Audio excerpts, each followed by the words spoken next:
আসসালামু আলাইকুম। আজকে আপনাদের বানিয়ে দেখাবো চকলেট ডোনাট। এটা বানানো খুবই সহজ, খেতে ভীষণ মজাদার। বাচ্চাদের খুবই পছন্দের একটা রেসিপি। চলুন দেখে নেওয়া যাক এর পুরো প্রস্তুত প্রণালী। চকলেট ডোনাটটা বানানোর জন্য প্রথমে একটা ময়দার ডো তৈরি করে নেব। এর জন্য ময়দা নিয়ে নেব 2 কাপ। একটা বাটিতে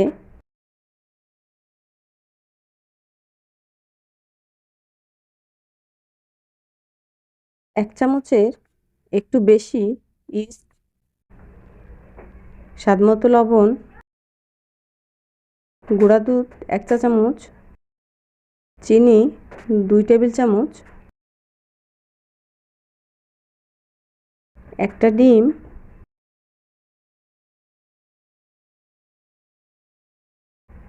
আর হালকা কুসুম গরম পানি দিয়ে এবার ডোটা মাখতে হবে। পানিটা আমি একবারেই দেব না, অল্প অল্প করে পানি দিয়ে ডোটা মেখে নেব। ডোটা বেশি শক্ত করা যাবে না।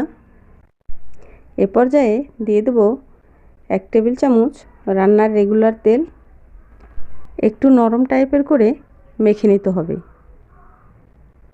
একটু ময়দা দিয়ে আবার একটু মথে নেব।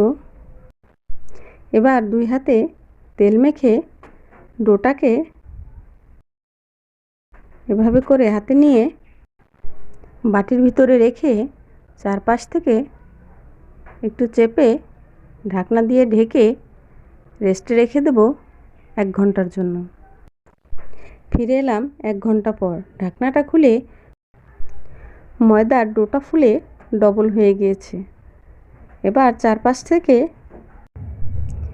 ছাড়িয়ে মথে সফট একটা ডো তৈরি করে নিয়েছি। কিছু সাদা কাগজ 4 কোনা করে কেটে নিয়েছি।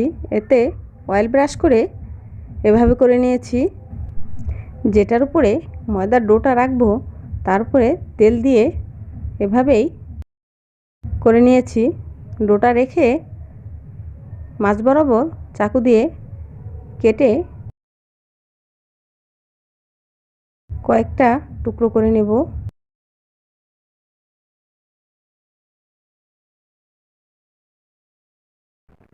এখান থেকে একটা টুকরো নিয়ে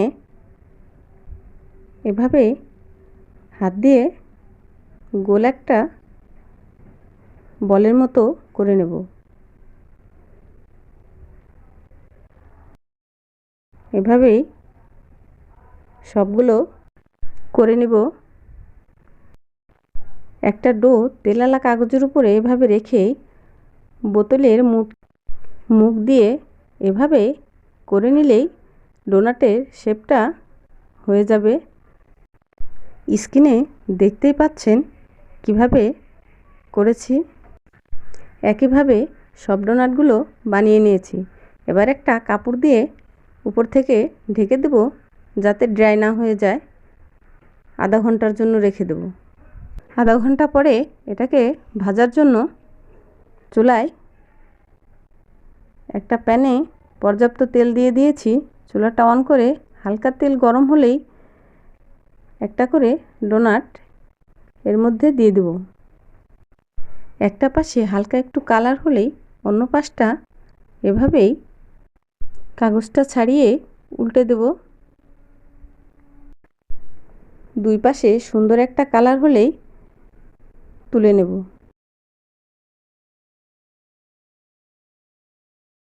একইভাবে আমি সব ডোনাটগুলোই ভেজে নেব।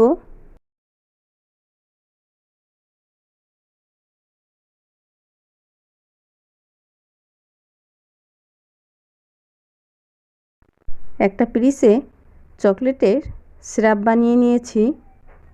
একটা ডোনাট নিয়ে একটা পাশে এভাবেই মাখিয়ে নিলে তৈরি হয়ে যাবে মজাদার চকলেট ডোনাট। আমি সহজভাবে বানিয়ে দেখিয়েছি। এভাবে আপনারা বাসায় ট্রাই করতে পারেন। যদি আমার রেসিপিটি ভালো লেগে থাকে তাহলে প্লিজ চ্যানেলটি সাবস্ক্রাইব করে একটা লাইক করে দেবেন। আবার দেখা হবে নতুন কোনো ভিডিও নিয়ে। সে পর্যন্ত সবাই ভালো থাকবেন, সুস্থ থাকবেন। আল্লাহ হাফেজ।